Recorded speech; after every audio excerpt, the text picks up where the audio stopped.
all the playoff games themselves.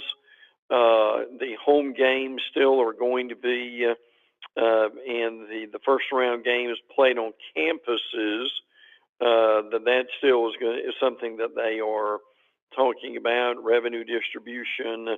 But I think the thing that gets our attention here, as Shane said, would be the schedule.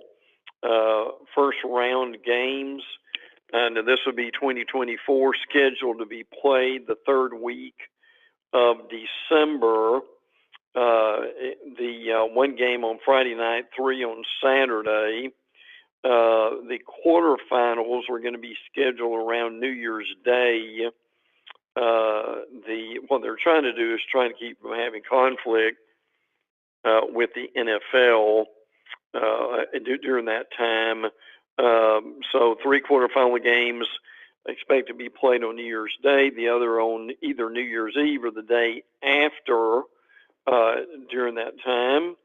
The semifinals are scheduled about a week later.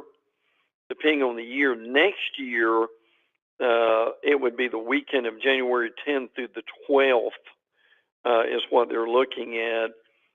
Now, they've got some conflicts with the NFL.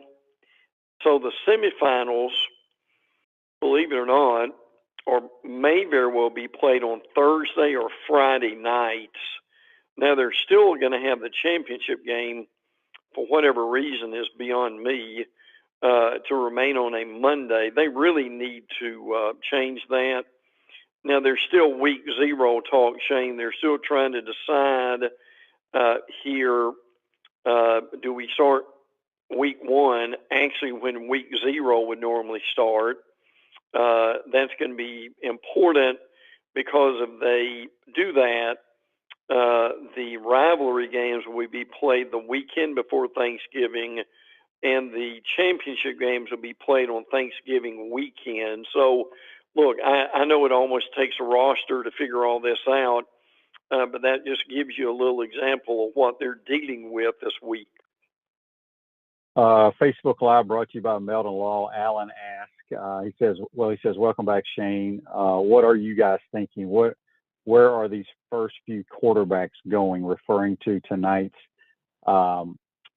draft? We'll talk about that real quick. I still think Bryce Young will be the first pick. There's a lot of reports out there, or rumors, I should say, that Will Levis has an opportunity to be the first overall pick by the Panthers. I still think it's going to be Bryce Young. And then you're going to have Levis and C.J. Stroud go. I think Anthony will be the 4th or 5th quarterback taken. I think he's going to go in the teens to somebody. Brent, what do you think about the quarterbacks tonight? Very similar to what you do. I think Bryce Young would go number 1. Young, his ability to process information is unbelievable. They're on the run, basically, and also he can make every throw. Stroud probably will be number 2, literally. Now, Will Anderson may be number 3, going to the Cardinals. I'm looking at one here, Will Levis, maybe at number 4. And to back up what you said, would be the mock draft I'm looking at would be Anthony Richardson, maybe going to the Tennessee Titans at 11. So I'm with you. I think he'll be somewhere in the teens. But without a doubt, there are going to be a lot of SEC players who will be very happy tonight. Yeah, there's no question. SEC has dominated the first round or the draft period for many, many years. And yeah, I saw also Peter King. I think I don't know who he works for now, but he had Anthony going 26 to somebody. I'm not sure. All right, before we move on, Peter has a question for you, Brent. He wants to know, and this is brought to you by Meldon Law on Facebook Live, what's Brent's opinion of the best quarterback currently available in the transfer portal? Well, and here's a real honest opinion. The Buechner from Notre Dame has been mentioned a lot with Alabama. He may be one of the better ones. Now, look, the honest truth here is, at this point, unless someone comes out that we don't foresee, the group that's kind of left are, frankly, very average in a lot of ways. So there are a lot of great ones out there still. And again, we've got this SEC rule that the SEC schools cannot transfer in the spring transfer portal period to another SEC school unless they get a waiver. So what that means is you've got Nussmeier at LSU, you've got pick one of the Ole Miss quarterbacks, and Auburn and Florida and maybe even Alabama are all looking at the possibility of getting a quarterback out of the transfer portal. I think one thing that we are learning here is going to be if you're going to get a quarterback out of the portal, it's probably going to be in that December to January time period, because by the time you get to now, you don't have a lot of them who are available. So maybe Tyler Buckner, who is from Notre Dame, may be one of the better ones. It's a great question, but people who are waiting now to get a quarterback, I'm not saying they still can't get somebody to help them, but it's not going to be the star that maybe the fans want. Hey, Chris Doring Mortgage, they do mortgage lending right, helping home buyers throughout Gainesville and North Central Florida. Call Chris Doring Mortgage today at 352-244-0840. Speaking with Brent Beaird on the Titan Tomorrow Hotline, while Chris Harry's second part of today's program. All right, Brent, let's go through the SEC and your notes. Some lingering questions that each SEC team has after spring ball. Let's start with the Alabama Crimson Tide, QB. I can't remember the last time, Brent. It's been a long line of really good quarterback play. Yeah. This is the first time in many, many years that they have so many question marks at that position. Probably the last time this happened was when Blake Barnett was battling Jalen Hurts in the opener against Southern Cal. Barnett started, played poorly. Hurts came in, and basically the rest is history. So you're right. It's been very, very seldom that this has happened. But they've got to find a quarterback. Ty Simpson actually played the game with a dislocated thumb. Shane, I don't know if you've ever done that or not. I hope you haven't, but he actually played the whole game with a bad thumb. Will end up having some kind of procedure. He's going to be in a rubber cast for about 3 weeks, but he still probably threw the ball better than Jalen Milroe. Now, Milroe had some great throws, and then he had some throws that an eighth grader wouldn't throw that led to an interception. So the jury is very much still out on who the Alabama quarterback's going to be. Offensive line better, running backs are good, wide receivers improving, particularly Malik Benson. But that's what everybody wants to know right now is who's the quarterback going to be. Yeah, for sure. Dan has a question or comment here, and this is the first I've heard of this, Brent. I'm not sure if you're aware of it, but Dan says, how about the SEC talking about losing a home game if you rush the field? Have you heard that? Yeah. Oh yeah. Look, that's never going to happen. Let me translate that. What that means is it's coming from the SEC office, and it means either police your crowd, or we're going to end up coming up with something that we have to. So I think that's what that means. And look, I don't know how they're going to do it, frankly. I mean, they're going to probably, and again, this usually happens in tight rivalry games where one team hadn't won in a long time, i.e. Alabama, Tennessee last year. I think they'll beef up security. I think you'll hear on the PA announcements that fans are not allowed on the field after the game. But that's one thing that Sankey mentioned this week, that if we can't get this under control, we may end up having to take away a home game. But I think that was just more posturing than it was anything else, trying to encourage schools to be able to deal with this better than they are. But I can tell you that will be discussed in Destin as far as maybe ways to deal with it. What can you tell us about Arkansas after their spring? Well, the question is going to be, they lose Jalen Catlon, who was one of the better defensive players in the league, Andrew Sanders, who transferred from Alabama. They've got a new defense coordinator in Travis Williams. They like him. He's doing a good job. Dan Enos is the offensive coordinator.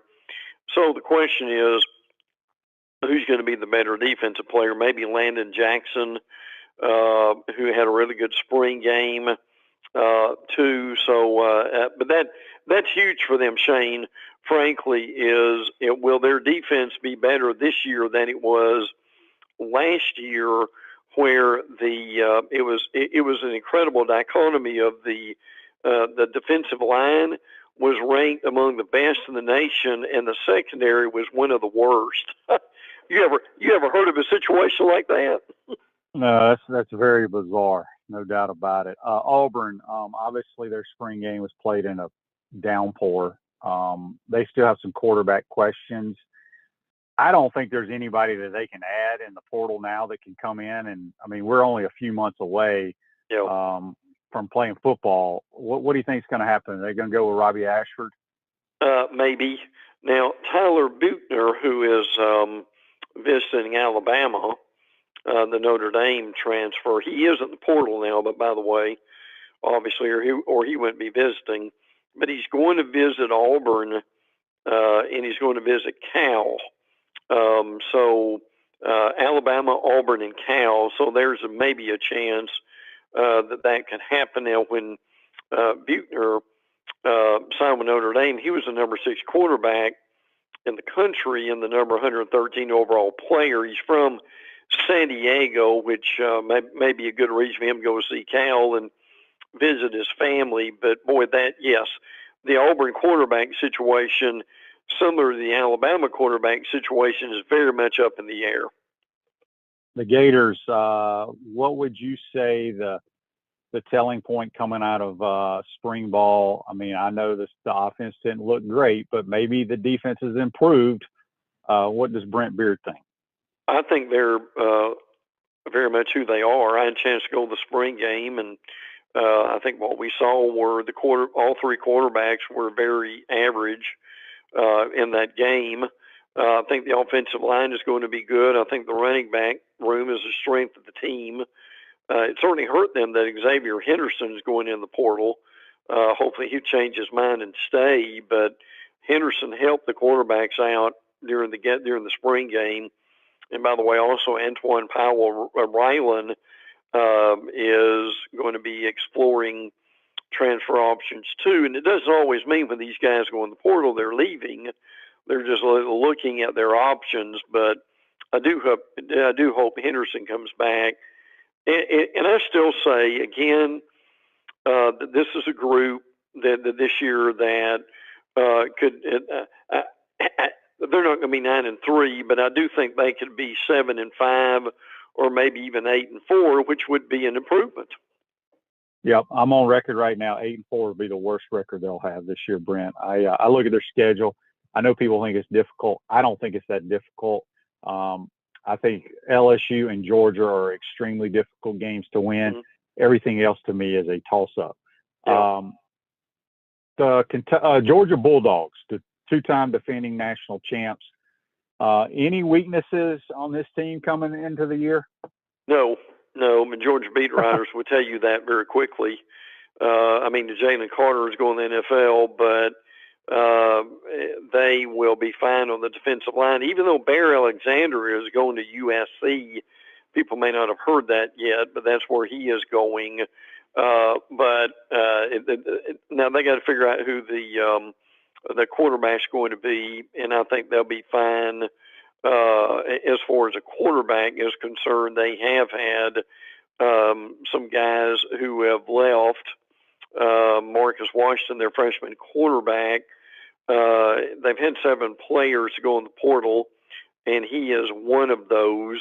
But they've also got some guys like Ernest Green on the offensive line at left tackle, who has really played well. Easy schedule. tremendous talent. Without a doubt, they'll be in Atlanta again this year. Yeah, my question marks with the Georgia Bulldogs are at the most important position, the quarterback position. I know they have Carson Beck. I know how they have these other guys, but I don't think people realize how good a player Stetson Bennett was. And then people know I was a huge fan of his for every year he was there because he does things you cannot teach, and he is a winner. The other thing is they got a new play caller. Yeah. You know, Mike Bobo's taking over, who has a lot of experience. Mm-hmm. But, you know, a lot of people wanted to run Mike Bobo out of Georgia last time he called plays for him. So we'll see. Yes. The Kentucky Wildcats, in your notes here, talked about they're supposed to be improved on the offensive line. Last year, they had one of the worst offensive lines I've ever witnessed in the SEC. Yes. Is it going to be improved this year? Well, I think it will. Lately, they did get Southern Cal transfer Cortland Ford that is committed to them. Now look, Ford hadn't played a lot, and people go gaga because he comes over from Southern Cal. Now that doesn't mean that he's going to be John Hanna, but they do think that it will be improved. And to your point, Shane, it's probably a miracle Will Levis is still alive, isn't it?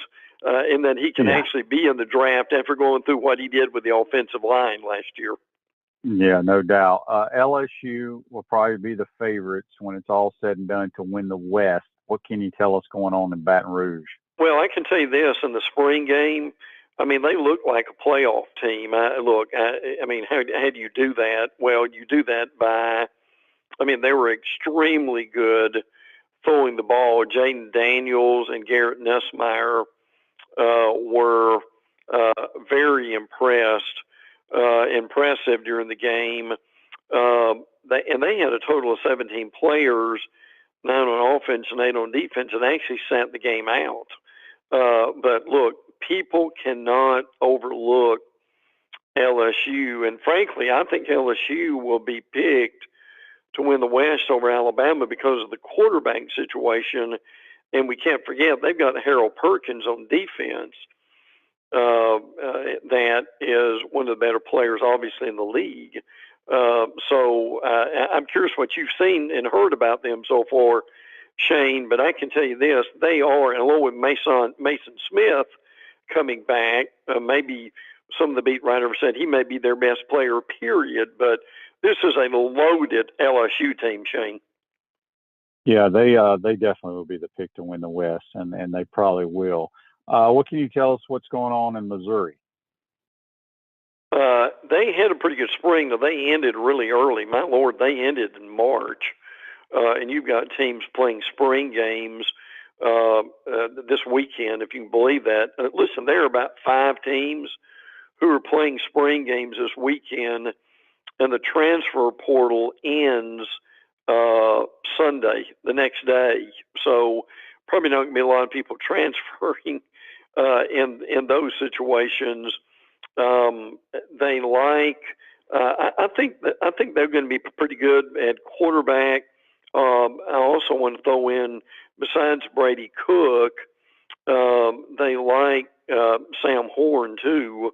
So it'll be interesting to see kind of where that goes. I do think Cook will be the quarterback. I'm not saying this is a make it or break it year for Drinkwith, but and I'm not even saying the seat's warm. I'm just saying that they need to do some improvement. They've got Kirby Moore as their new offensive coordinator, so I think that will help them. So that's going to be an interesting team. And to your point about Florida's schedule, Missouri is one of those 50-50 games, along with Arkansas and Kentucky. Yeah, and if Florida can win the majority of those games, their year is going to be much better. Yeah, for sure. Let's move down to Ole Miss. I mean, I know Pete Golden. You know, he took a lot of heat at Alabama. He's a pretty good football coach, but I don't see him doing a dang thing with the Ole Miss defense, quite honestly. Well, because they just don't have the talent. I've got a friend who is a beat writer basically for Ole Miss, and what he said is they're going to be unbelievable on offense, as they always are. Now, take your pick on which three quarterbacks that's going to be starter. That's still up in the air. No one is going in the portal at Ole Miss yet either, as far as the quarterbacks are concerned. But what he told me is the defense is not going to be any better, frankly. Now, hopefully, Pete Golding coming up from Alabama will be able to help them with their personnel. Now, Golding's defense with Alabama was way too complicated, and he's going to have to dumb that down a little bit at Ole Miss, and that's not a shot at Ole Miss's players. I'm just saying at some point you just got to let your guys read and react. And so what I was told is they may not be much better this year, and it may be another year where they have a lot of 42-40 games. Yeah, they will. I had a couple of buddies of mine that coach high school ball in the state of Mississippi that went to that game, and they said it was almost comical how bad they were on defense. And we know 3 or 4 years ago Ole Miss was really bad. They said this might be the worst defense that Lane Kiffin's ever had. So we'll see. Tennessee, obviously the $8 million quarterback, as I like to call him, Nico Lamaliva.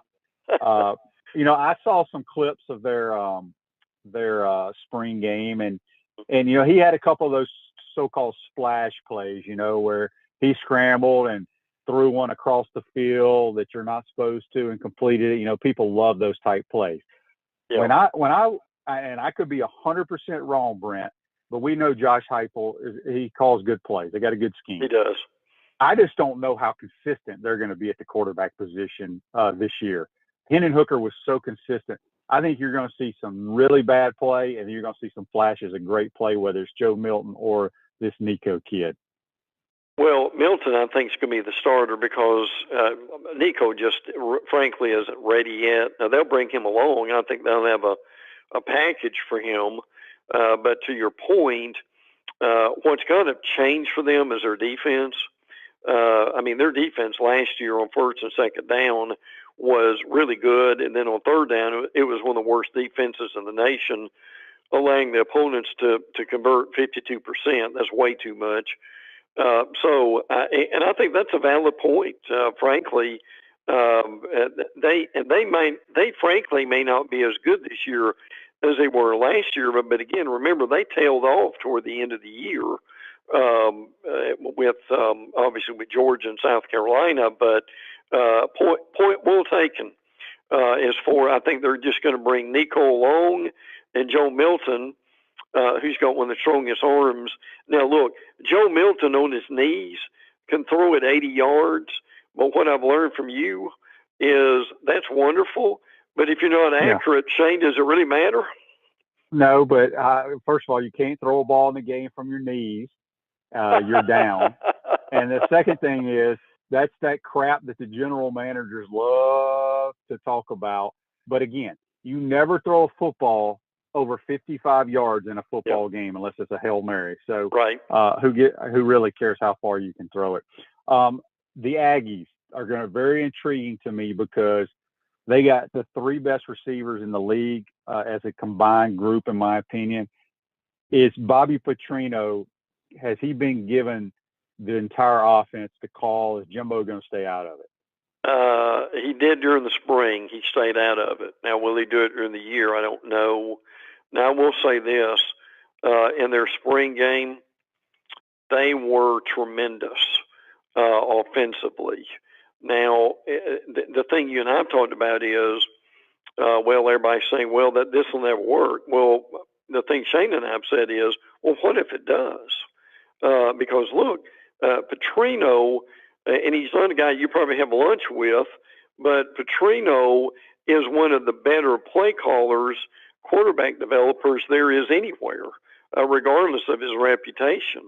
So, with the guys they've got, Connor Weigman, Max Johnson was tremendous in the spring game. And as Shane mentioned, they've got as good of a wide receiving core as they've got anywhere. Devon A-Chain to me, if you were looking for a sleeper in the draft, it would be him. I think he's one of the most amazing players that's played in the SEC in years, frankly. So, with all that said, I think it comes down to the Aggie defense and that they've got a really good defensive line. They were very young. How good will they be? But your point, so far, Jimbo is laid low in the spring, but Shane, when the game's on the line, how tempted is he going to be to get his finger in the pie again? That's right. Brent, before we let you go, give us some of your nuggets. Well, there's always stuff going on.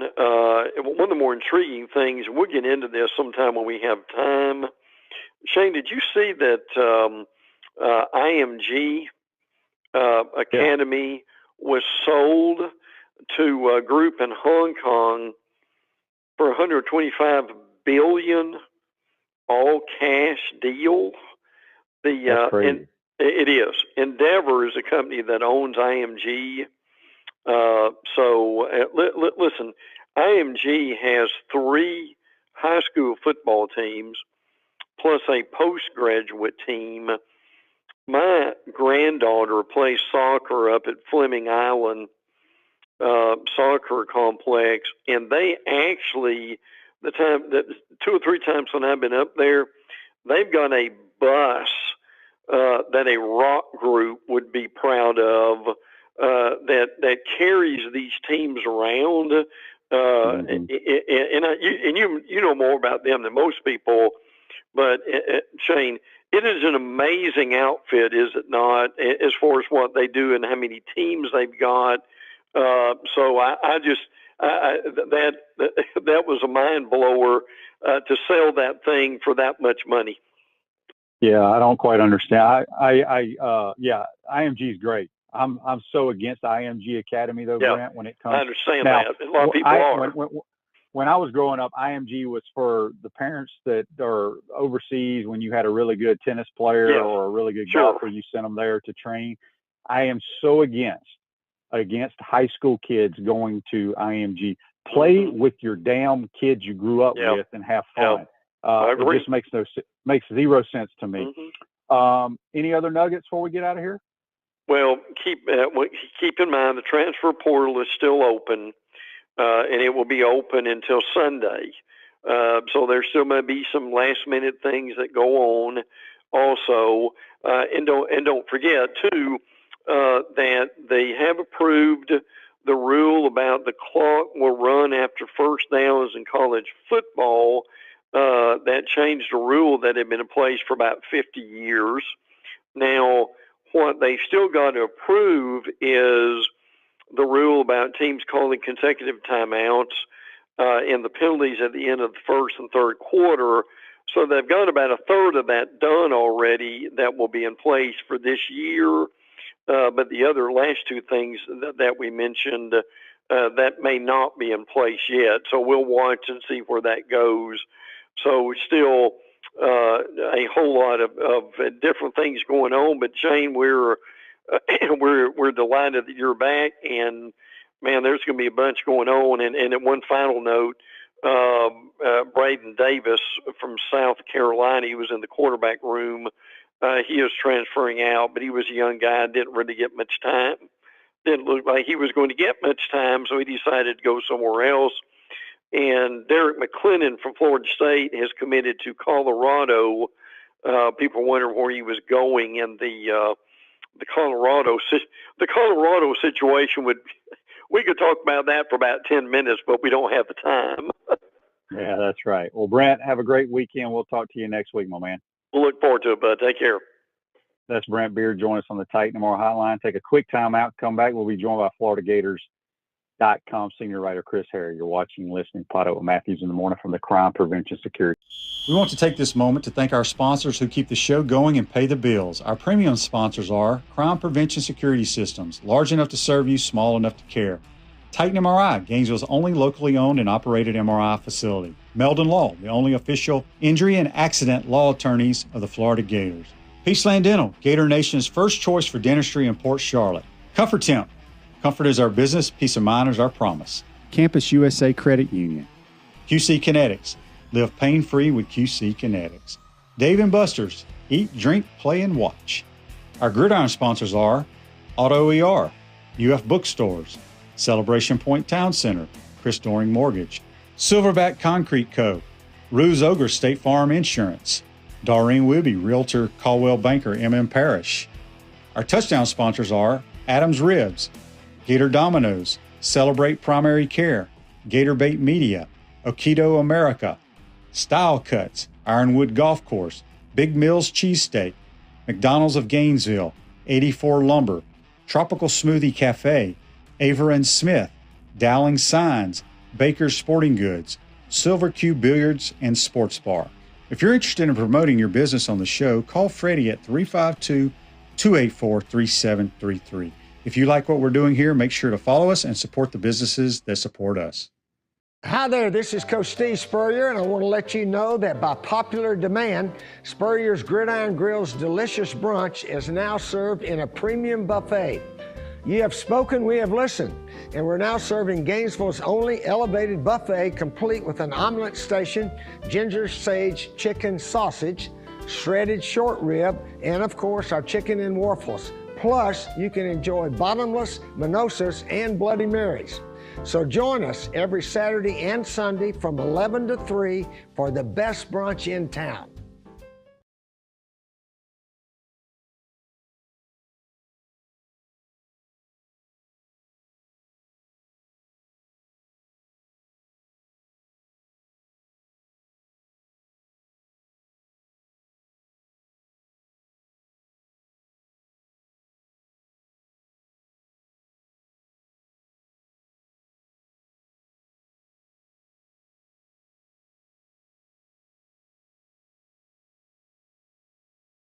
How are you, my man? Actually, Shane, I'll be celebrating my wedding anniversary tonight. So I don't know how much my wife Cindy will be enthralled, but I mean she's interested in where your boy Anthony Richardson goes. So we'll see. We'll see what we'll be eating somewhere where there's a television product. Yeah. So well, everybody may not know this, but you're a diehard Redskin fan. Who are the Redskins? Commanders, whatever the hell they're called, the Washington football team. Yes. They're the Red. They will always be the Redskins to me. That's who you play for. That's who you play for. They picked 16. You think? They picked 16. 16. Okay, and they got a new coordinator called the Ball Plays. They do. I thought they got Eric Bieniemy. Oh yeah, they did. Absolutely, yeah. They fired North Turner's son Scott, and they hired Eric Bieniemy after I don't know why Eric Bieniemy would go from being a coordinator in Kansas City to be, unless of course he really wasn't the coordinator there, like we probably he wasn't. Assumed because Andy Reid was doing the coordinating. So he finally gets a chance to maybe to kind of do things on his own. So we'll see how that goes for him. But they picked 16th. I mean, they may be a team that has a chance to pick Anthony Richardson. They certainly need a quarterback, but I think they're going to pick a offensive tackle or a cornerback. I think one guy I've seen attached to him a lot is Joey Porter Jr., who was pretty damn good at Penn State, the cornerback there. And they certainly need an offensive tackle. If one of those good offensive tackles could fall, that would be good. But their quarterback is Sam Howell who was a rookie last year, 5th-round pick from North Carolina. So he's their QB1, but they signed Jacoby Brissett, another former Gator quarterback, to compete with him. So now you're updated on the Commanders as we wait for a new owner to step in. Yeah, well, what's interesting is, I play for multiple teams in the National Football League, I think 5 or 6, and you get all this alumni. You get all these alumni emails, and they send you stuff and all that. I don't get any correspondence with the Redskins, or they never send you anything. So maybe they didn't like how I performed. I don't think it has anything. I don't think it has anything to do with you. It has everything to do with the executive offices, with the offices up there. Yeah, the owner starts and then what trickles down. It's like the fish stinks from the head down. So that may actually change when the new ownership comes in. Yeah. You never know. Very cool. Well, Chris, we wanted to get you on because obviously the Gator basketball team has been hot and heavy in the transfer portal. for people that have been out of town like myself for several months and sleeping under a rock, kind of give us a recap of what's happened so far and what we can expect moving forward. Well, one of the things, the biggest thing was pretty soon after the season, and obviously you had the transfer portal activity, and you have to have outgoing before you have ingoing. So Florida had 4 players exit through the transfer portal. Coacey Reeves. Just hold on. You're gonna brain lock me up here. Coacey Reeves, C.J. Felder, Trey Bonham, who's the lone guy by way of a Todd Golden acquisition. You also had Niles Lane leave, and then Alex Fudge decided to turn pro just a couple weeks ago. So in addition to the 5 fifth-year seniors that had to leave, and Myron Jones and Colin Castleton and Kyle Lofton, that's a lot of roster turnover. We're talking about 8 guys. Now that's not unique to Florida in this age of the transfer portal. That's going to happen. So what Todd Golden and his staff got right into it. The first guy they got was a player, a power forward kind of player. Ed Jarvis goes by the name Edge from Yale. He's going to help them initially. He's a guy who's coming here to get his master's degree. It was a pretty productive player in the Ivy League. You say, okay, who cares about the Ivy League? Well, they beat Princeton once this year. Princeton went to the Sweet 16. Ed Jarvis is like a almost 12-point, 5.5 rebound guy who doesn't have any expectation of coming here and starting and playing a bunch of minutes. He's going to come in here and be an off-the-bench role guy who's going to be productive. Next guy they got was Micah Hanlugden, is a guy from Marshall who was the Sun Belt Conference Freshman of the Year. He's 7'1" and almost 230 pounds, almost averaged 10 rebounds a game, about 8 points a game. Best thing about him, Shane, he's got 3 years of eligibility remaining, and he's a developmental kind of player who could run really well. He's long. I think he was, one of the top 5 players in the country in block shots per 40 minutes. So right there, and then you add, then you add Tyree Samuels, who was an 11.5, 6 rebound guy in the Big East at Seton Hall. So you've instantly got bigger and better and tougher on the glass, which Florida was atrocious last year. One of the worst teams in the country, offensive rebounding, and one of the worst teams in the SEC in defensive rebounding. I didn't even mention the 2 incoming freshmen, 6'9" Thomas Hawk and a 6'11" Alex Condon, who has a history as a youngster growing up. His father was Australian Rules Football League Hall of Famer down there. He played Australian Rules football till just a couple years ago. So you've instantly, like I said, gotten bigger, longer, and really, really important, tougher inside, and that was a priority. Todd Golden and his staff, they weren't going to go through watching that stuff again.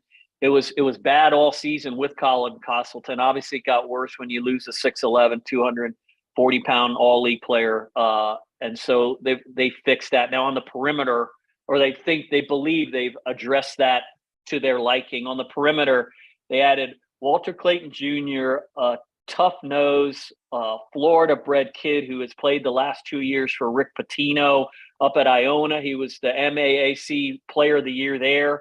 They took that team to the NCAA tournament, to the NIT last year as a freshman off the bench.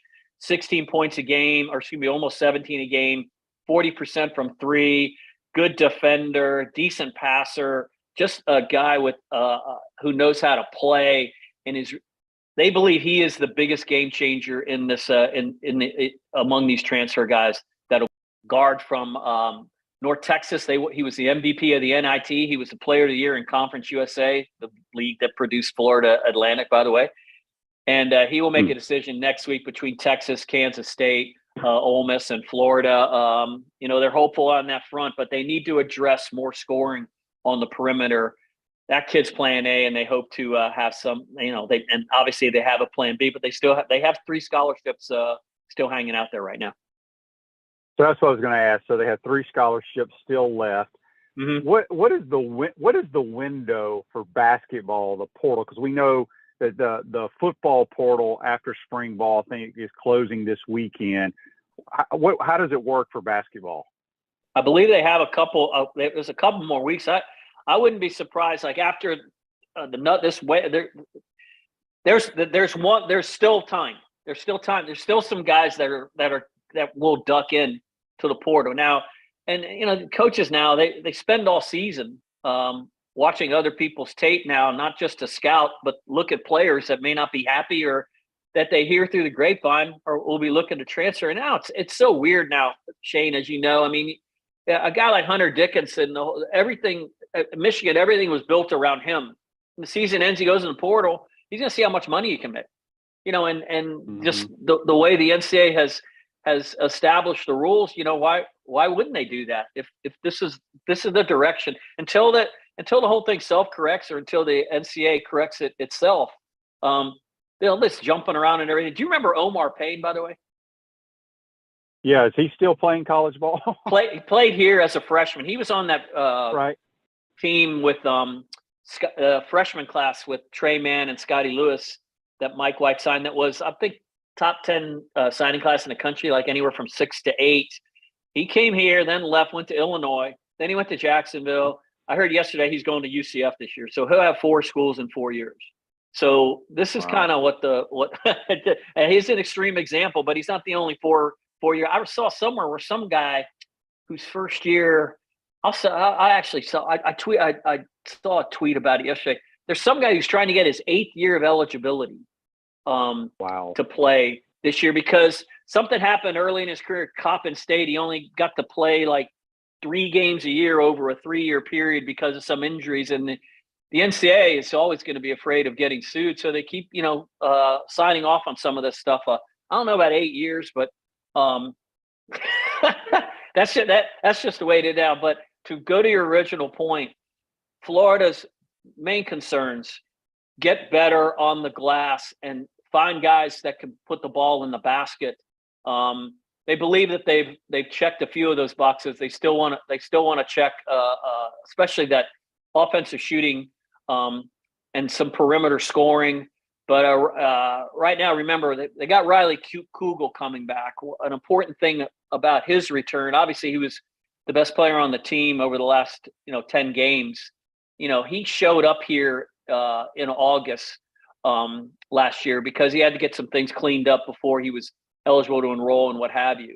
So he didn't have an off season. He didn't have a summer. He didn't have summer B to work with the coach and everything. Now he has 6 months before all that stuff kicks in to develop his game, grow his game, and to be around those coaches and improve on some things. His passing, his footwork. Obviously he can score. He can go get a shot anytime he wants. But in terms of things that are going to help impact winning, he's going to have the ball in his hands a lot. So vision and distribution. If the Gators don't get that true point guard, they're going to have guys on the perimeter who need to help facilitate to get some things for other players. But they certainly want guys. They already have Kugel and they have Walter Clayton Jr. Those guys are going to be able to score the basketball. Denzel Aberdeen is the guy they're going to hand the ball to play some more minutes. So they're still working on some stuff. Will Richards on the perimeter never took a bad shot. One of the high efficient players in the SEC in terms of offense.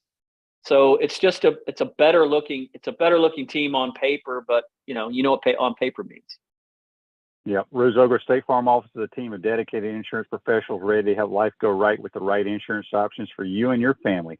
Visit ogreinsurance.com. Give them a call at 352-240-1779. A few more minutes with Chris Harry from FloridaGators.com.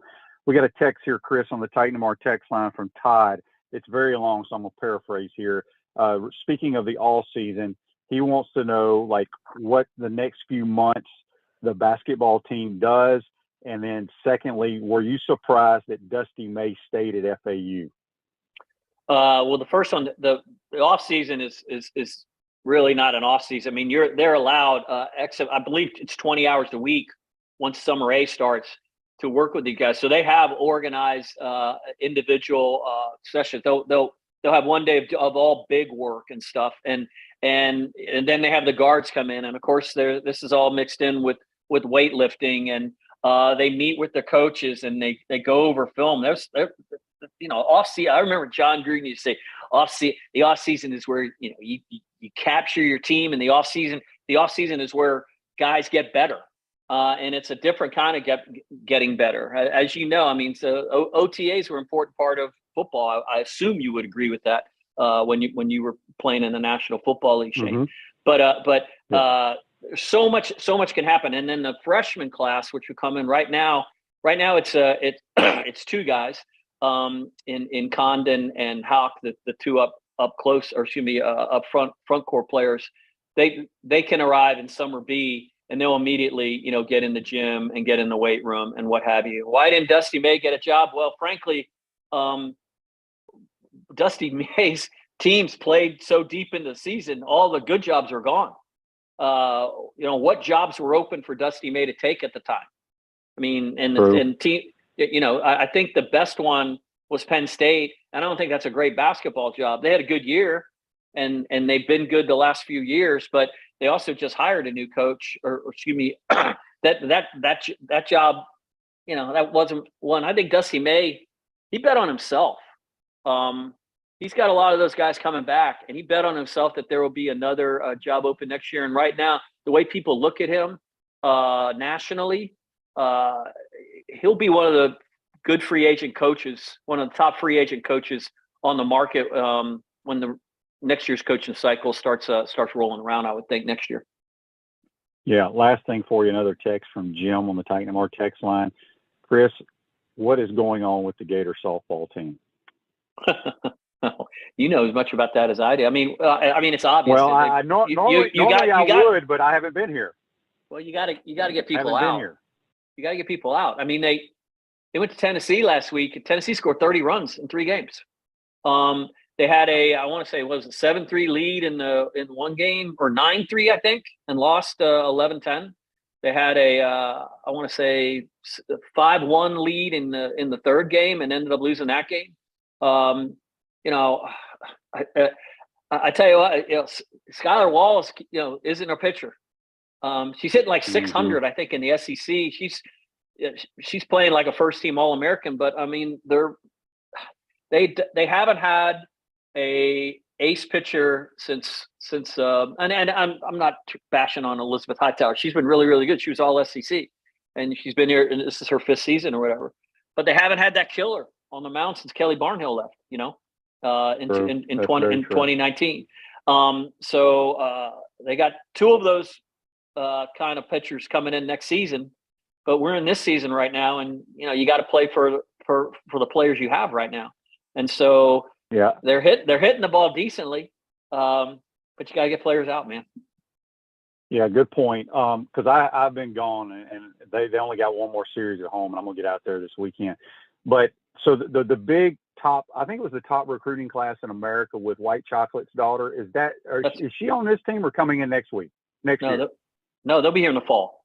They have the number. Okay. They have the number 1 player in the country, and she's a pitcher from Indianapolis. They have the number 2 player in the country, who is Mia Williams, who's Jason Williams' daughter, and they have the number 4 player in the country, who's from Texas, who somehow got out of Oklahoma and Texas's clutches there. So she'll eventually, she'll obviously eventually be pitching against Oklahoma and Texas in the SEC in a couple of years. But that's something to look forward to.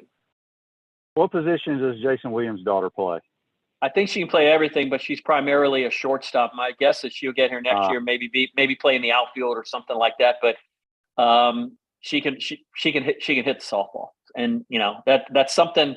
If you had asked me 2 years ago, that they were an okay hitting team, an okay pitching team, a great defensive team, and that's how they were winning then. She's going to give them some punch, defense and offense, but obviously those 2 pitchers will be marquee. Yeah, no doubt about it. Well, Chris, we appreciate you joining our program, giving us an update on basketball, and enjoy the anniversary tonight, and enjoy whoever the Redskins take, my man. Okay, we'll try. We'll see. Our Commanders, the Commanders. I will enjoy when the sale comes through. That's what I'll enjoy. So what is the status of that? It hasn't gone through yet? There's a bid, but I guess they can still take bids. But all you need to know is the guy bought the team in 1999 for $800 million. He's selling it in 2023 for $6.5 billion. and he turned it from one of the best franchises in pro sports into the worst franchise in pro sports. So go figure. Well, I experienced it, so that showed you. Yeah, you did. Yeah, I think out of all the teams I played on, he was probably the only owner that never said a word to people like myself. Well, at least he had Vinny Serrato to pick players to put around you, right? Yeah, exactly. All right, Chris. Appreciate your time, my man. See you, man. That's Chris Harryl joining us on the Titan MR hotline. Hope you enjoyed today's program. I want to thank Brent, Beaird, and Chris Harryl for joining us. And tomorrow, enjoy the draft tonight, folks. Should be a lot of fun. See where AR goes. I'm going to say, man, people say he's dropping. So when they say dropping, I don't know how far that goes, but we'll see. We'll see if Osiris Torrance goes in the first round as well. He should. So anyway, enjoy tonight. We'll recap it all tomorrow. Appreciate you joining. Make sure you tell all your friends and family to listen to our podcast. You've been watching and listening to PodUp with Matthews in the Morning from the Crime Prevention Security System Studios. Have a great day.